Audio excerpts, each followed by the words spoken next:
Hello there, welcome to the Saroy channel wherever you are in the world, and so much love to each and every one of you.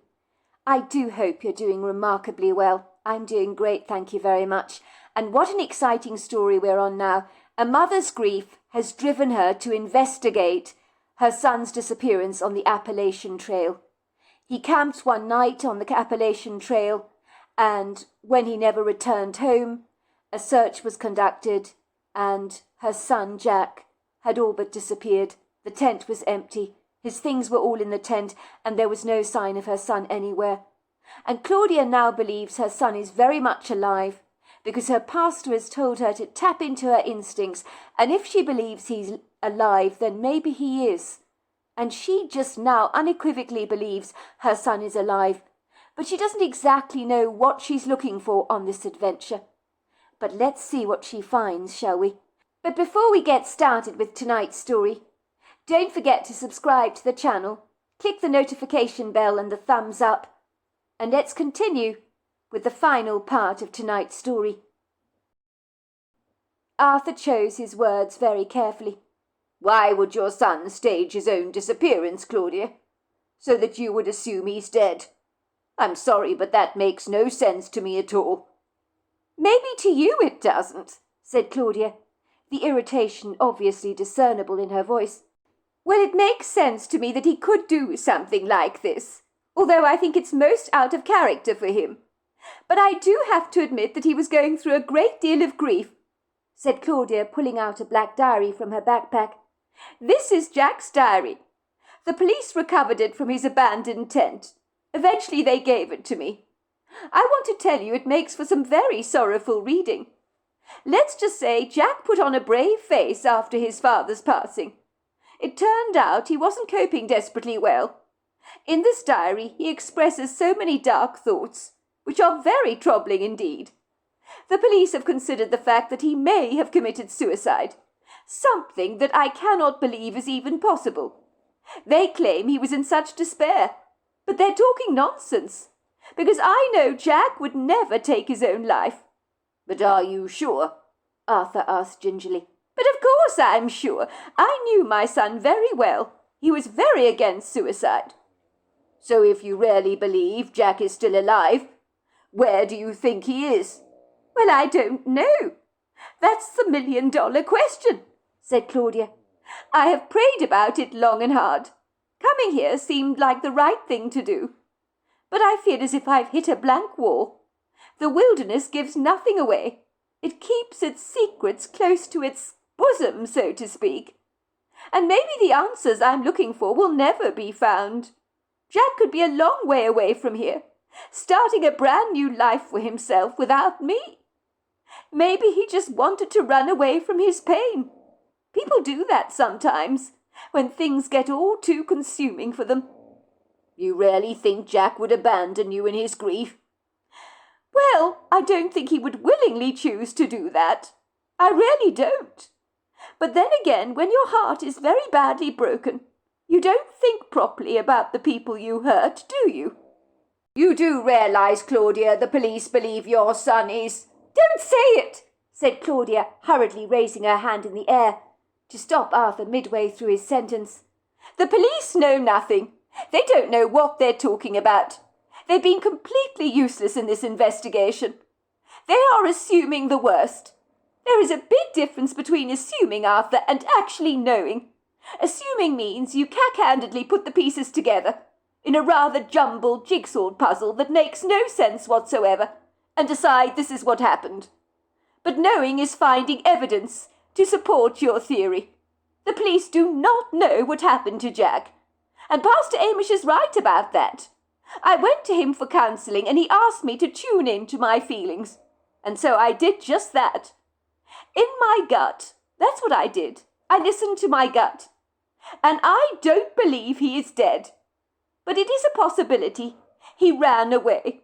Maybe he was even abducted by someone. You hear stories, don't you? I mean, out here, Arthur, when you're camping solo in the wilderness, things can happen. You're very vulnerable. It can be incredibly dangerous. Over the years, there have been so many reports of missing people's cases. As to what happened to those people, there are so many speculations. But I do know one thing, Arthur, in my heart, that Jack is not dead. If he were, I'd definitely feel his presence around me, even if he just contacted me through a dream. When my parents were killed tragically by a rogue wave all those years ago and swept out to sea, when they hadn't even recovered their bodies, I knew they were dead. And you know how I knew? How did you know? Asked Arthur. Well, I had a very vivid dream. I saw my parents standing on top of a hill, and I was at the very bottom of the hill staring up at them. I wanted to get to the top of the hill, I really did.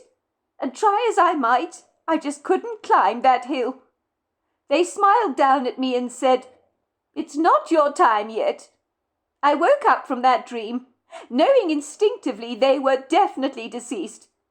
It was almost like they'd reached my subconscious mind and were saying their goodbyes to me. I remember that dream so vividly. They were so very happy in that dream, as if they were in a better place. That vision brought me a great deal of comfort, let me tell you. But Jack has not entered my dreams, or made his presence known to me. And if he was dead, I believe he would do that. You really think the dead can contact the living? Asked Arthur, looking perturbed. I mean, when my father died, I didn't have any kind of experience that you speak of. But then again, perhaps I'm not as sensitive as you are. Well, I can't speak for other people. Only myself, Claudia insisted. I mean, I listened to a missing persons case a long time ago. It was on a crime documentary that I used to watch quite regularly. It was quite addictive, let me tell you. Anyway, this mother of a missing boy who vanished on a camping trip said unequivocally she knew her son was dead, even before they started to look for him. They asked her how she could possibly know this, and she said, "A mother knows these things." And besides that, she claimed she'd felt her son's spirit around her.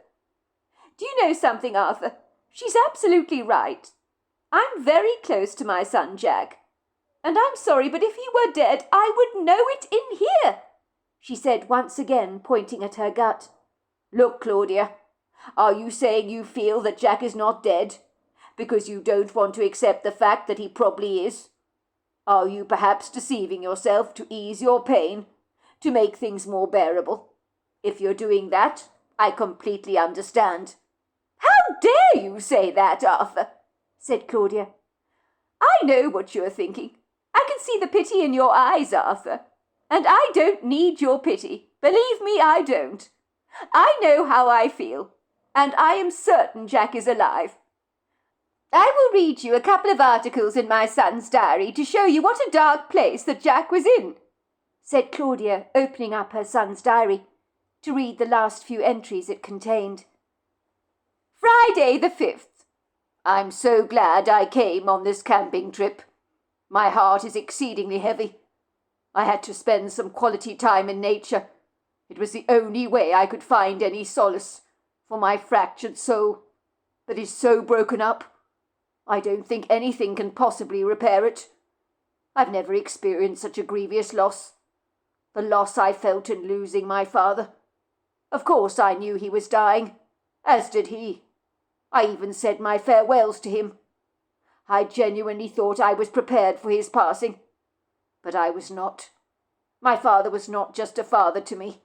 He was my very best friend, and without him in my life I feel very lost, as if a big part of myself is missing. I couldn't bear to see how much pain Mum was going through after Dad's passing. It just broke my heart to see the grief on her face. That was so unbearable for me. I couldn't stick around my mother for very long. Seeing her grief on her crumpled face made my pain all the more palpable. I could hardly tell my mum how I was feeling. I knew it would upset her far too much. So I had to be courageously brave on her account. But brave I most certainly am not. The truth is I'm falling apart on the inside. I feel as if I'm barely functioning in my own life. I came here to get away from my life, and being close to nature has definitely helped to heal the hurt a little bit. But it feels like it will never go away, I feel as if I'm permanently numb. I've seen a few hikers on this trip who said hello to me. I think they would have liked to have enjoyed a little chat with me. But I pretty much brushed them off and went on my merry way. It's funny, even though I've been alone on this trip, I always feel as if I'm being watched, and at night I'm sure something has been stomping around my tent. Last night I was certain I heard very heavy footsteps around my camp, but when I cautiously opened the tent and looked around and about myself, nothing was there. It was an airy feeling, because I didn't hear any crickets, so the silence was almost deafening. But I wasn't remotely afraid. Why should I care, since I've lost so much already? I wanted to be alone anyway, and if I'm hearing things, it's probably all in my imagination. I'm overthinking everything, and I can't stop thinking about Dad. I feel really bad leaving poor Mum to deal with her grief alone. I know she must think I was selfish bogging off in the way I did. But I can't be around her, I really can't. It's all too much for me. I'm writing this in my diary in my tent with my torchlight, and I'm thinking I'm hearing those heavy footsteps again. It is rather creepy, but I'm not going to let anything intimidate me. I'll try to get a good night's sleep. Wow, said Arthur. That is a curious entry in your son's diary, if ever I saw one. What did the police have to say about it? Well, they felt the entry lent weight to the fact that Jack was suicidal. But he doesn't sound suicidal to me. Yes, he sounds grief-stricken and broken up. But my son feels things deeply. But I don't believe for a second he was suicidal. I'm sorry, but I don't. He talks about someone wandering outside his tent, doesn't he? Said Arthur. What did the police say about that? Well, they didn't know what to make of it, did they? They assumed that maybe being on his own, he felt particularly vulnerable. He probably heard a wild animal, or something. Now, this was his last entry. Shall I read it to you? It must have been written when his tent was abandoned. And we will be camping in the same spot tomorrow night, will we not? Of course we will camp on the same meadow close to the stream, where he camped out before he disappeared. Go on, read his last entry, will you? Well, it doesn't make for easy reading, I have to say. I want to hear it, said Arthur. If you must know, I feel unsettled when your son mentions in his diary the footsteps around his tent. It makes me think something untoward has happened to him, and I'm talking about something nefarious. Like you say, I'm highly doubtful he committed suicide, but someone could have potentially abducted him. Well, I'm glad you finally agree with me, Arthur, said Claudia. That's exactly how I feel. Let me read you the last entry. Saturday the 6th. I'm sitting here in my tent, feeling extremely ill at ease. Something doesn't feel right. When I went hiking today, I couldn't wipe the ominous feeling that I was not alone. If this experience did anything for me, it made me quickly forget about my father. Well, for a short while, that is. I was so creeped out. It was like something was following me while I walked down the trail. And even when I set up camp tonight, I sensed I was not alone, that something was watching me. I'm wondering if I'm becoming delusional, spending so much time on my own. Maybe I'm starting to lose my mind, see things that aren't actually there. Maybe it's making me paranoid, for I've never camped solo before. So every sound becomes extremely conspicuous. I'm still feeling remarkably guilty about leaving Mum to get on with things on her own back at home, even though I'm only here for a week. But that is searing away at my conscience. I've been on this trail with my father when he was well, although we talked about doing many more trips in Appalachia. I thought coming here would make me feel close to him out here in the wilderness, so that I could remember the good old times we had together. But camping here alone has made me feel ever so slightly uneasy. Very uncomfortable, you could say. Something hasn't felt right for a long while. But today the feeling of being watched just refused to abate. I'm very afraid that I'm going to hear those formidable footsteps again, stomping around my campsite tonight. I mean, they sounded sizable, but nothing was ever there when I peeked out of the tent. I'm feeling very affrighted, because I have a sense that I'm being hunted by something. I don't know why I feel this way. I suppose it's because I've never been comfortable with the dark, not completely. But when I was camping with Dad, I was never afraid. But on my own, everything is so spooky. When everything becomes quiet, and the crickets and frogs stop singing, that's when I'm most concerned. I'll probably look back on these notes of mine in the diary and laugh about it one day, about what a wuss I was on this trek. The truth is, at night, when I'm flashing my torchlight around me, I could swear I've seen an ambiguous dark shadow, with a pair of red eyes staring at me from behind a tree. But when I blinked my eyes and looked again, nothing appeared to be there. Absolutely nothing. What the hell is wrong with me? I'm seeing things that are obviously not there. Wow, that's his last entry, is it? Asked Arthur, looking at Claudia with wide eyes. You know what, Claudia? Your son Jack was definitely not suicidal. We can rule that out at once. Something bad happened to him in that tent, and I'm wondering if it's connected with the red eyes and the shadowy figure he claims to have seen. He also felt watched, and he felt as if someone was stalking him around his campsite at night. I'm surprised the police didn't pay closer attention to this information. I think your son was either attacked or abducted by whatever it was that was stomping around his campsite at night. It might have been a weirdo. It could have been a wild animal, a bear perhaps. You think my son's dead, don't you, Arthur? Why don't you just say it? Said Claudia. Look, I think there's a 90% chance he's no longer in life. Sorry, I'm not going to sugarcoat things for you, Claudia, like your pastor did. I need to be honest with you. I don't want to give you false hope.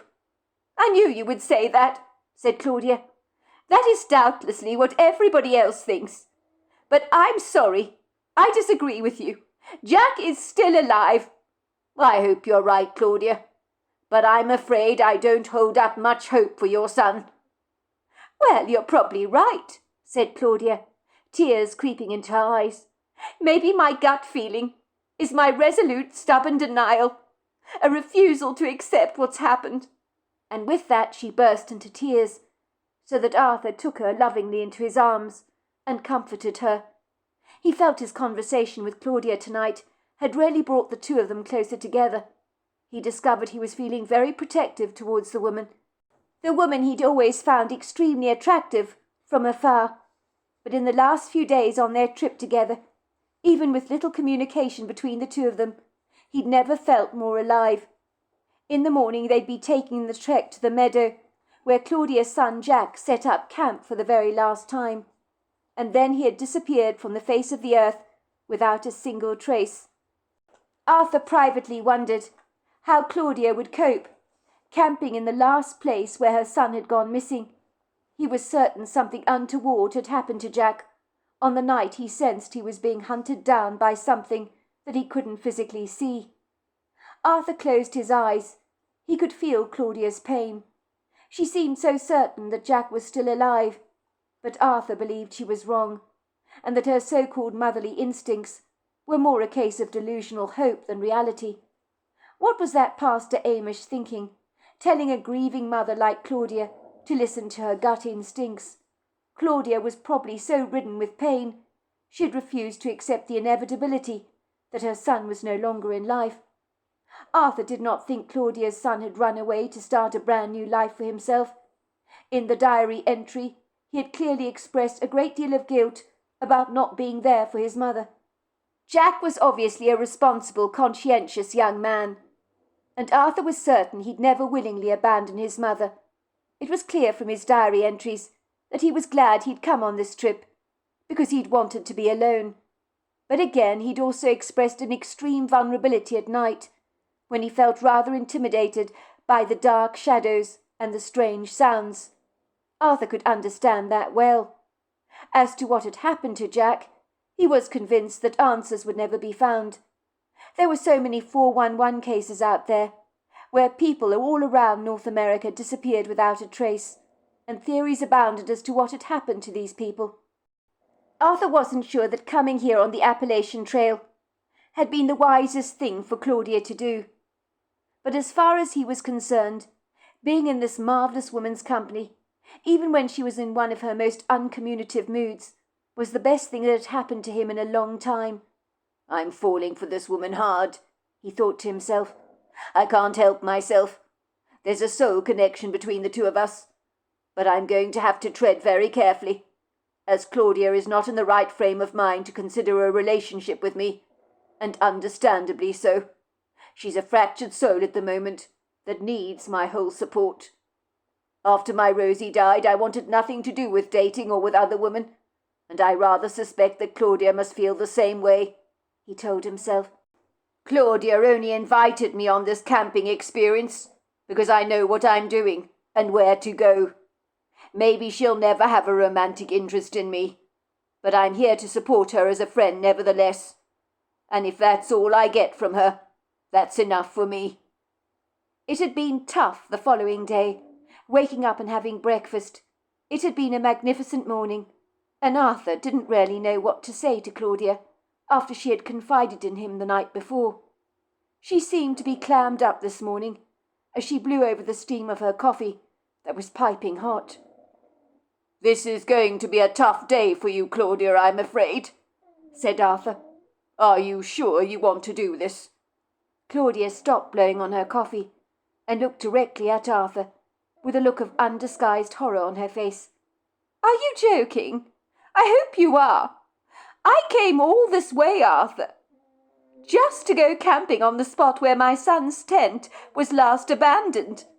I'm not about to turn around now. Are you completely insane?" "I just need to be absolutely sure, Claudia, that you're doing the right thing. I'm sure going back to the spot where your son disappeared will be extremely emotional for you." "What are you talking about, Arthur?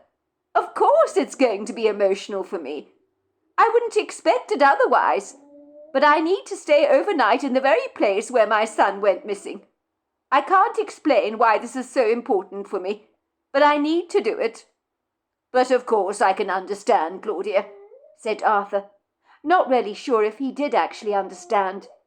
But he knew after Rosie died, he had done things to feel close to his late wife that seemed rather unorthodox, like hanging around at the local library, where she'd once been a librarian, in the vain hope he'd feel her energy. And oddly enough, going back to the library had made him feel strangely close to his late wife. It was the place where they'd first met, when he'd first asked her to help him find a book he wanted to take out. And he'd liked her so much when he'd met her that he'd promptly asked her if she'd like to join him for a coffee sometime. He had expected Rosie to refuse his proposal, but instead she'd given him the warmest, most beautiful smile he'd ever seen, and his heart had melted like butter over warm cornbread. From that moment on, they had become inseparable. When he had visited the library, it was like that moment they'd first met had come alive for him all over again, for he could almost imagine Rosie looking at him from behind the desk and saying, "How can I help you, sir?" her brown eyes twinkling with a genuine warmth. Arthur could understand that if Claudia felt camping in the very place where her son had disappeared would help her to find some peace or some closure, well, all well and good then. He couldn't help but wonder how Claudia could possibly believe that Jack was still alive. The sorry truth was that all the evidence pointed to the contrary, and in his humble opinion, Jack had disappeared in a nefarious way, judging by his ominous description of sensing he was being stalked by persons or a wild animal unknown. But being young and alone in the wilderness made you particularly vulnerable. Arthur recalled how there were times when camping solo on the Appalachian Trail that he himself had also felt distinctly uncomfortable, as if someone was watching him. And those had been harrowing times for him, when he'd experienced a cold chill running down the back of his spine, but the feeling had passed, rather like a muscular twinge you might feel in your leg for a moment, that simply just goes away.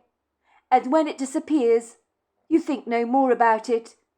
He rather suspected anyone camping alone might face similar personal demons. Arthur knew all too well when you were alone in the wilderness, miles away from any other human beings, you were extremely fragile, and that was the risk you had to take camping alone. But after Rosie had died, Arthur had been willing to live life on the edge. He had discovered that he rarely felt alive when he was camping in the wilderness, far away from human habitation. So when he returned to work after a stint of hiking, he felt like he could overcome almost anything, even the passing of his beloved wife Rosie. It had been something so very healing for him. The natural world had brought for him a sense of perspective back into his life, when you begin to realize how significantly small you are in the grand scheme of things, and that nature's flow is so very harmonious. After listening to Claudia reading Jack's diary entries, he had been struck with a sense that something very bad had happened to that young man, and he rather suspected Claudia would never get over her son's vanishing so mysteriously, without any answers. When something like that happens, there really is no closure, as you are always left wondering, what did happen to my teenage boy?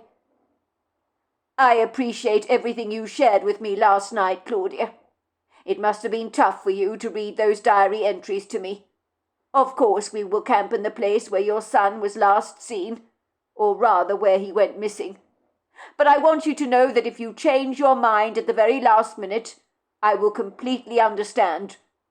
No, I need to do this. There is no changing my mind, said Claudia insistently, with a fierce determination. And so after breakfast, with backpacks on their back, they set off on their intrepid journey to retrace Jack's last movements. As Claudia walked down the paths that her son had clearly navigated, only a week before, she felt sick to her stomach, overcome with the bubbles of a very bitter nausea that rose up at the back of her throat. She began to seriously regret eating that porridge for breakfast. She'd have been better off if she'd eaten nothing at all, because she felt like vomiting. She gritted her lips firmly together, telling herself to get a grip. She had felt compelled to come on this trip. It was almost as if the wilderness itself had been calling out her name. She had come all this way, and she was not going to turn back. She certainly appreciated Arthur coming on this trip with her. It had been generous of him to do this. She had discovered what a gentle soul he actually was. He had that Crocodile Dundee look about him, and his experience in camping had been invaluable for her. She honestly didn't know how she'd have done this without his expertise. He always knew exactly where they should camp, and how to prepare a fire pit. He had all the survival skills you need when camping out in the wilderness. She knew she hadn't been much company for him, for she'd barely communicated with him at all. But he hadn't seemed remotely bothered by her awkward silences, and had appeared perfectly comfortable sitting next to her around the campfire, staring up at the stars in wonderment. She was surprised how extremely comfortable she had felt with this stranger, and how she'd opened up to him so easily. She had not imagined she'd share Jack's diary entries with him, but somehow she'd felt compelled to open up. If the truth be told, it really had been good for her to let off some steam and express her feelings about Jack's mysterious disappearance. Arthur had listened to those entries in the diary with a keen, very curious interest. He was convinced that Jack had met with some kind of foul play, or had been attacked by a wild animal. It was clear that the police and everyone else who knew her story, with the exception of Pastor Amish, of course, believed that Jack was obviously dead. It would seem Arthur seemed rather angry with her pastor for filling her with hope. But Claudia believed Pastor Amish knew a thing or two about human intuition that so many other people overlooked or dismissed out of hand. He had said for her to listen to her gut, for it is the seat of knowledge within us, gifted to us by God. If you can honestly sense your son is gone, then you must assume he is dead. But if you still feel he's alive, Claudia, then he probably is. Pray to the good Lord about it. Ask for his guidance, and hopefully you shall find the answers you so obviously seek. Jack is alive, she told herself emphatically, as her walking boots beat down on the forest floor, where rocks deliberately punnelled their way through the ground. The earth was sprinkled with fallen leaves that looked like golden confetti, as with fall around the next corner. Everything was so richly bright and colourful, so inviting. The sun that danced through the trees cast its cheerful prisms of light across the earthen paths. It was spectacular to behold. Sometimes they walked through alpine fields, past streams that chugged down windy paths. They'd take their boots off and paddle in the water. Of course the trek had been fun to a degree, as nature can be so soothing, rather like an antiseptic chamomile lotion, that you can slother all over your body, for it calms down the skin and brings a pinkness to the face. The trip had been like that. The soft breeze nuzzled against her skin, and had been like a friend to her, whispering in her ears that all would be well. The sunshine made her feel warm, as if someone was giving her a warm hug. And at night, when she sat by the fire with Arthur at her side, staring up wondrously at the Milky Way, with the stars and all their wonderful constellations, it had made her feel as snug as a child wrapped up in a warm bed. "How are you doing?" asked Arthur, when they stopped for a while to enjoy a cool drink and a couple of muesli bars for energy. "I suppose I'm feeling all right," said Claudia, wiping some sweat away that had gathered on her brow. "I guess the walk has been quite invigorating today. I am impressed with my son's athletic skills. It's not exactly an easy walk, is it? There's a lot of uphill trekking over here." "I'm impressed that you're not out of breath. Most people would be so," said Arthur. "And your son obviously enjoyed a good challenge. You wouldn't find many people taking this trail, let me tell you." "Well, I guess Jack was just like his father. He always enjoyed a great challenge." It was towards the end of the day that they pitched their tents in the meadow where Jack had last camped out for the night. It was an airy feeling to set up camp in the very place where her son had gone missing. Claudia had walked around the meadow, examining every single blade of grass, and looking under every rock to see if she could find something that might tell her more about her son's mysterious disappearance. But the police had obviously thoroughly combed the area and had found nothing, and neither did she. Claudia didn't eat much over the campfire that night. Her heart was extremely heavy. Coming here had been a bad idea. What on earth had she been thinking of? Of course Jack was dead. He was never ever coming back. What a fool she'd been. "I'm sorry, Arthur, but I'm not very hungry tonight," she said, pushing away the food. "You can eat my share. I'd appreciate it if you would. I think I'm going to go to sleep." "Are you sure you're all right, Claudia?" asked Arthur. "Well, I'm not exactly sure about that," said Claudia. "I'm just tired, aren't I? I suppose I need a good rest."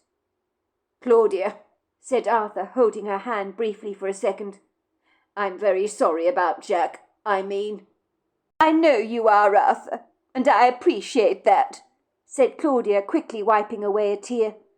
"I think tomorrow we should probably make tracks back to your truck. We aren't going to find anything here. My son is obviously gone. I've got to come to terms with that now." When Claudia woke up the following morning, after a somewhat sleepless night, she was surprised to see that the tent zipper had been left wide open. She wondered if Arthur had gone out for a moment, but then she discovered he was still fast asleep, sleeping in his sleeping bag. But then she noticed something out of place. There was another sleeping bag at the edge of the tent, and when she went to inspect it, she let out a shrill scream. For inside the sleeping bag, her son Jack was lying there. He was the one that woke up with a start when Claudia screamed, as did Arthur, who quickly came rushing over to Claudia's side, wondering what on earth was wrong. Both Jack and Claudia stared at Jack in complete bemusement. They couldn't believe what they were seeing. It seemed so surreal. It couldn't be true, but it really was Jack. "Jack! It's you! Oh my God, it's you! I thought you were dead! We thought you were dead! Everybody thought you were dead!" said Claudia, sweeping her son lovingly into her arms and bursting into tears. She cried into his shoulders and kept hugging him over and over again. "Oh my God, you're alive! He's alive, Arthur! He's alive!" Jack looked completely bemused. Of course I'm alive, Mum. What's your problem? I'm perfectly fine. Why have you come here? Didn't I tell you I wanted to camp alone? I wanted my space. What are you doing in my tent?" Claudia was soon to realise that her son absolutely had no memory of anything that had happened to him since he had disappeared. He had woken up in their tent, believing he was on his solo camping trip, and having no idea that he'd been missing at all, and seemed rather aggrieved that Claudia had arrived at his tent, as if she didn't trust him to camp on his own. She was naturally relieved that she had found her beloved Jack, and after the police had talked to him at great length, he was unable to explain where he'd been for all this time, for he had no memory of what had happened to him. He was well nourished and in good shape, and seemed rather bemused to realise he'd been missing at all. Claudia had been eternally grateful to Pastor Amish for making her listen to her gut instincts, for hers had been right all along, and Jack had been very much alive. 2 years went by, and Jack had shared his rather unusual story with his girlfriend about the strange experience of missing time. He had been encouraged by her to go and see a therapist so that he could be regressed to the night that he vanished to find out what on earth had actually happened to him. Jack didn't want to go into details about the regression therapy, but everything did come back to him during the session. He shared a few details of the experience with his mother. He claimed that he'd been asleep in his tent when he'd suddenly awoken to find himself suspended in the air in his sleeping bag. At the time he thought he was caught up in a crazy dream, and then he realised he was being carried off by something very large. At the time he was crying out, "Put me down! Please put me down!" But this thing, whatever it was, continued to carry him, ignoring his pleas. He claimed he was brought to a cave by this massive male Bigfoot. As to why he'd been brought into their cave, he had no answer, as the male Bigfoot seemed to want him there for reasons he couldn't explain. He lived with these Bigfoots for a while, a few days, and I'm not sure what they wanted from him. The 2 little Bigfoot children played with him in the cave. They played games with sticks and stones. He said they were sweet and communicated with him telepathically. The female Bigfoot was not remotely happy that the male Bigfoot had brought him to their cave to live with them. When the male wasn't around, she had told him that he didn't belong there, and when the time was right, she'd get him back to safety. She apologized for her partner, saying he was always picking up strange things and bringing them back to the cave. Jack went on to say that the female Bigfoot was both kind and extremely protective towards him, and let him cook his own meat that she brought from their hunts on the fire pit in the cave, so he never became hungry. One day she told him that the time was right. She gave the male Bigfoot something to eat, which made him fall fast asleep. Jack believed whatever it was, it contained something with sedative properties. She then told Jack that he would no longer remember what had happened to him, for she hypnotized him with her eyes, and then placed him on her back. He then woke up later in his mother's tent. He's sure the female Bigfoot intended to return him to somebody else's tent that was camping out in the Appalachian Trail. But the fact that he woke up in a sleeping bag in his mother's tent was just very fortunate. Jack didn't want anybody to know about his unusual story because it was deeply personal to him, but at no time did the Bigfoots mean him any harm. He thinks the male Bigfoot liked bringing strange things back to the cave, and on this occasion he was the object of the Bigfoot's curiosity. These days Jack is happily married and still goes on outdoor excursions, but to date he's never been abducted by a Bigfoot again. So there you are. That's my story. Wow, what an incredible story. Until next time, goodbye and good night. Okay. All right. Oh, goodbye. Thanks, everyone. Isn't that fabulous? We're all finished. We finished. We are finished. I've got Friday, Saturday, Sunday, Monday, Tuesday, Wednesday, Thursday.